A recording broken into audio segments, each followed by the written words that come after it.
बिस्मिल्लाहिर्रहमानिर्रहीम। आज का टॉपिक रिगार्डिंग हम लोग बहरिया टाउन के हवाले से बिल्कुल नहीं करेंगे, ना ही हम इसमें प्रॉपर्टी किसी स्पेसिफिक विला या प्लॉट के हवाले से बात करेंगे, बल्कि आपको कुछ डायनामिक्स समझाएंगे पाकिस्तान के और जो हमारे इकोनॉमिक हालात चल रहे हैं उसके हिसाब से आप खुद एनालाइज कीजिएगा कि अगले कुछ अर्सों में क्या होने वाला है, पाकिस्तान के इकोनॉमिकल हालात कहाँ जा रहे हैं, क्या बनेगा। डेफिनेटली जो इकोनॉमिक रेसेशन हम लोगों ने देखा कोविड के बाद 2 से 3 साल के अंदर, जो प्रॉपर्टी और रियल एस्टेट सेक्टर के अंदर जितनी रेट्स के अंदर डाउनफॉल आपने देखा वो शायद इससे पहले कभी नहीं देखा। बट अब हम आगे का देखेंगे कि इन फ्यूचर हमने क्या करना है, आगे हालात क्या जा रहे हैं, हमारा मुल्क किस तरफ जा रहा है और हमने उस हिसाब से क्या प्लानिंग करनी है। क्योंकि डेफिनेटली प्रॉपर्टी के अंदर जब इन्वेस्टमेंट करेंगे तो वो कोई 10,000 20,000 रुपए की चीज़ नहीं है, बल्कि करोड़ों रुपए की लोगों की प्रॉपर्टी होती है, भले वो घरों की सूरत में हो, भले वो अपार्टमेंट्स हो या जो प्रॉपर्टी ओपन लैंड होती है वो है। सो जी 3-4 पॉइंट्स मोटे मोटे मैं आपके डिस्कस करूंगा, जिस हिसाब से आपने खुद एनालाइज करना है कि अगले कुछ अर्से में रियल एस्टेट सेक्टर के अंदर क्या होने वाला है। नंबर 1, स्टेट बैंक की लास्ट रिपोर्ट के मुताबिक पाकिस्तान की आबादी तकरीबन हर साल 2.5% के करीब इंक्रीज हो रही है और दिन ब दिन उसमें इजाफा हो रहा है। यानी अगर पहले 1% थी वो 1.25% पे आ गई, वो फिर 2% के ऊपर गई, तो इस वक्त तकरीबन 2.5% के करीब हमारी पॉपुलेशन हर साल बढ़ रही है। अच्छा, सेकंड, जो ये भी सेकंड पॉइंट भी मैं स्टेट बैंक की रिपोर्ट के मुताबिक ही बता रहा हूँ कि जिसके मुताबिक 2024 में तकरीबन पाकिस्तान को 12 लाख के करीब नए घरों की ज़रूरत होगी, क्योंकि डेफिनेटली जैसे आबादी बढ़ रही है वैसे ही लोगों की ज़रूरियात बढ़ेगी घरों की। सो ऑलमोस्ट कुछ 12 लाख के करीब 12,40,000 के करीब फिगर दी है स्टेट बैंक की रिपोर्ट में, जिसके मुताबिक 12,40,000 नए घर बनाने की जरूरत पड़ेगी पाकिस्तान को।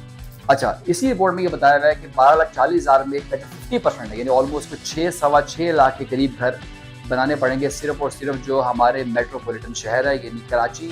लाहौर और इस्लामाबाद, रावलपिंडी। और रीज़न क्या है कि हमारे पहले 75% जो था वो हमारे देहली इलाकों में यानी गाँव देहात में लोग बसते थे, बट टाइम के साथ लोग शहरों में आने लगे हैं। उसकी रीज़न शहरों में थोड़ी सहूलियात ज़्यादा होती हैं, लाइफ आसान है कंपेरेटिवली गाँव देहात के। सो आहिस्ता आहिस्ता पाकिस्तान की जो आबादी है, जो 75% पहले दिल्ली थी और 25% शहर में थी, बट वो आबादी इस वक्त कन्वर्ट होकर ऑलमोस्ट कोई 50-50 के ऊपर आ गई कि हमारे 50% आबादी इस वक्त शहर में बस रहा है और 50% हमारी जो आबादी का हिस्सा है वो गाँव देहात में बस रहा है। सो डेफिनेटली एक तरफ हमारी 2-2.5% आबादी भी बढ़ रही है और दूसरी तरफ ये जो लोगों का नकल मकानी है कि देहातों से शहरों की तरफ आने का परसेंटेज है वो भी इंक्रीज हो रहा है। सो ऑलमोस्ट यानी 12 लाख में से जो 6 लाख के करीब आबादी है वो कराची, लाहौर और इस्लामाबाद इन शहरों के अंदर है। सो हम कंपेयर कर रहे हैं कि अगर 6 लाख में से 2 लाख आबादी इन शहरों को दी जाए कि कराची के अंदर भी 2 लाख नए घर बनाने की ज़रूरत है, इस्लामाबाद रावलपिंडी में भी 2 लाख घर बनाने की ज़रूरत है और लाहौर में भी। सो आप चेक करें तो आपको एनुअली ऑलमोस्ट कोई 10,000, 20,000 या 25,000 भी घर नहीं बन पाते, नए घरों की मैं बात करूँ। सो बहुत ही ज़्यादा हमारे यहाँ बैकलॉग है कि जो नए घरों की ज़रूरत इस वक्त बनने की ज़रूरत है, भले वो कराची शहर है, भले वो लाहौर है या रावलपिंडी, इस्लामाबाद, क्योंकि ये 4 पॉइंट मेट्रोपॉलिटन सिटी हैं जिनको स्टेट बैंक ने जिक्र किया। सो अब नए घरों की ज़रूरत तो आ गई, नंबर 1। अच्छा, मैं ज़्यादा स्पेसिफिक करूँगा घरों के अंदर, क्योंकि जितने भी ओपन लैंड है जो प्लॉट किए जाते हैं या फाइलों में काम होता है, वहाँ पे नॉर्मली इन्वेस्टर इन्वॉल्व है, वहाँ पे लोग सट्टेबाजी भी करते हैं, रातों रात लोग वो इन्वेस्टर होता है, उसको रियल एस्टेट सेक्टर से कोई गर्ज नहीं है। वो इन्वेस्टर गाड़ियों के बिजनेस के अंदर भी जाता है और सट्टा यानी अपना पैसा 10 लाख रुपए को उसको 11 लाख करना है या 1 करोड़ को 1.25 करोड़ करना है। तो जो इन्वेस्टर है, जो सट्टेबाज है, वो हर फील्ड के अंदर है, वो गोल्ड की फील्ड के अंदर भी घुसेगा, वो स्टॉक मार्केट में भी घुसेगा, वो प्रॉपर्टी की इन्वेस्टमेंट भी घुसेगा, बट रियल एस्टेट के अंदर वो सिर्फ और सिर्फ ओपन लैंड यानी प्लॉटों में या फाइलों में काम करेगा। वो कभी भी घरों के झंझट में नहीं पड़ता, क्योंकि वो बड़ी ख्वारी होती है, घर आना पड़ता है, देखना पड़ता है, उसका ट्रांसफ़र उसमें टेनेंट को दो। तो जितने भी इन्वेस्टर है वो प्रॉपर्टी के विलास में नहीं या घरों में नहीं आता, वो सिर्फ और सिर्फ ओपन लैंड में आता है। सो जी नंबर 1 हम स्पेसिफिक कर रहे हैं जितने भी कंस्ट्रक्टेड प्रॉपर्टी है, भले वो फ्लैट्स हैं या यानी अपार्टमेंट या घरों की सूरत में। सो ये 1-2 चीज़ हमें दिखती है कि जी घरों की आबादी के हिसाब से जो शहर में आबादी बढ़ रही है और हमारी आबादी वैसे भी जो बढ़ रही है, इसके हिसाब से हमें हर साल ऑलमोस्ट 2 लाख के करीब घर नए बनने हैं, कराची में 2 लाख, लाहौर और 2 लाख इस्लामाबाद। अच्छा, इसके अलावा इस वक्त इंटरेस्ट रेट तकरीबन 20 से 22% के करीब चल रहा है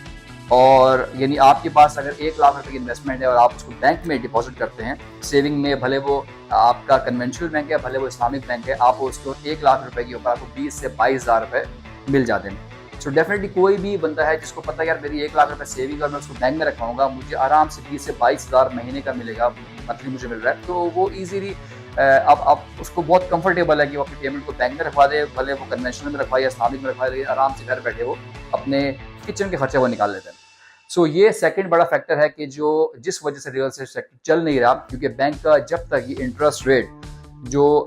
20-22% यहाँ से कम ना है, 2-3 महीने पहले आप देखा होगा तकरीबन 150 बेसिस पॉइंट की कमी की गई थी और 1.5% कम किया। ये हम उम्मीद कर रहे हैं अगले आपको ये जून जुलाई के बाद देखिएगा शायद 1 से 2% मजीद कम कर दिया जाए, और ये आपको जो आने वाला दिसंबर 2024 या जनवरी 2025 होगा, इंशाल्लाह उम्मीद कर रहे हैं कि वहाँ पे शायद ये 14-15% के ऊपर या उससे भी कम हो जाएगा। सो जब इंटरेस्ट रेट इतना कम होगा तो लोगों को फिर इतना मज़ा नहीं आएगा, क्योंकि डेफिनेटली लोगों को जो इस वक्त फिक्स इनकम की आदत लगी हुई है कि एक लाख के ऊपर उनको 20-22 हज़ार रुपये मिल रहा है, यानी 20-22% मिल रहा है। जब वो 15% के ऊपर आ जाएगा तो लोगों को इतना उसमें अट्रैक्शन दिखेगी नहीं, और लोग फिर अपना पैसा आहिस्ता आहिस्ता बैंकों से निकाल के डिफरेंट सेक्टर के अंदर इन्वॉल्व करेंगे, और उसमें उनको real estate sector definite number 1 के ऊपर होता है, क्योंकि डेफिनेट जैसे आपको मैंने जिक्र किया कि घरों की डिमांड तो बढ़ रही है, आबादी बढ़ रही है, लोगों की नकल बढ़ रही है, तो घरों की डिमांड तो अपनी जगह पे खड़ी है, बट लोग घरों में इन्वेस्टमेंट क्यों नहीं कर रहे? क्योंकि उनको दूसरी तरफ बैंक का सेफ फिक्स इंटरेस्ट दिख रहा है कि जी आराम से वहाँ मिल रही है। सो ये दूसरा बड़ा फैक्टर है जिसकी वजह से हमें लग रहा है कि इस वक्त तो रियल एस्टेट सेक्टर बहुत दबा हुआ है, क्योंकि 20-22% लोगों को यहाँ से मिल रही है। बट जैसे ही इस 20-22% में 18-17 या हम उम्मीद कर रहे हैं कि आने वाले दिसंबर 2024 या जनवरी 2025 तक हम उम्मीद करेंगे इंशाल्लाह ये 15% के 14% नीचे गिरेगा, तो लोगों को वहाँ से रिटर्न कम मिलेगा, तो लोग फिर वो पैसा निकाल के घरों की इन्वेस्टमेंट करेंगे, क्योंकि घरों की डिमांड हमेशा से है और ये रहेगी, और ये आए से टाइम बाय टाइम बढ़ी रही है।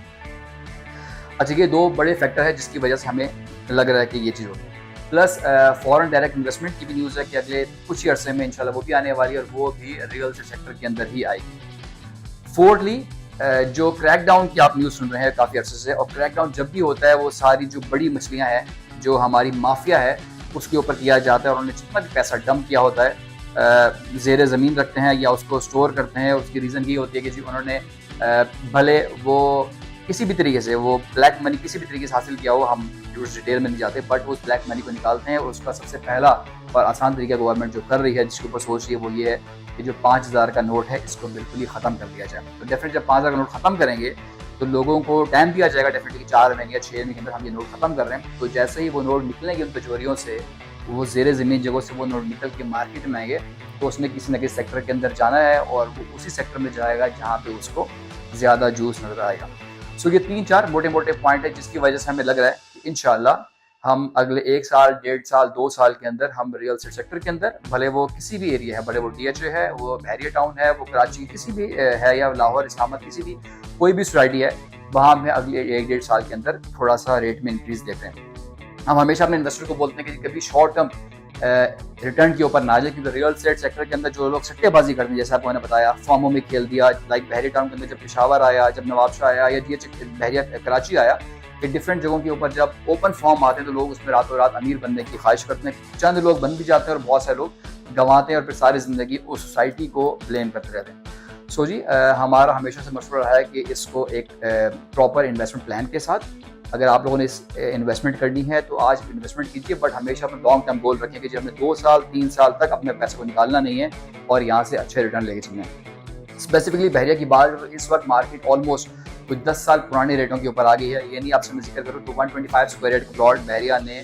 17,25,000 रुपये का बुक किया था 2013 में, और ये 2024 चल रहा है। आज भी कुछ परसेंट में आपको 17,25,000 रुपये के ही प्लॉट मिल जाते हैं, जिसमें 26 ए भी है, 25 ए भी है, 23 भी है। इसी तरह मैं 250 गज कैटेगरी की बात करूँ तो उसकी ऑफिशियल वैल्यू 28,50,000 रुपये थी, बट वो आज 20-20, 25-25 लाख रुपए के प्लॉट भी आपको परसेंट 32 के अंदर या 22 के अंदर यहाँ मिल रहे हैं, 500 गज के अंदर भी इसी तरह से।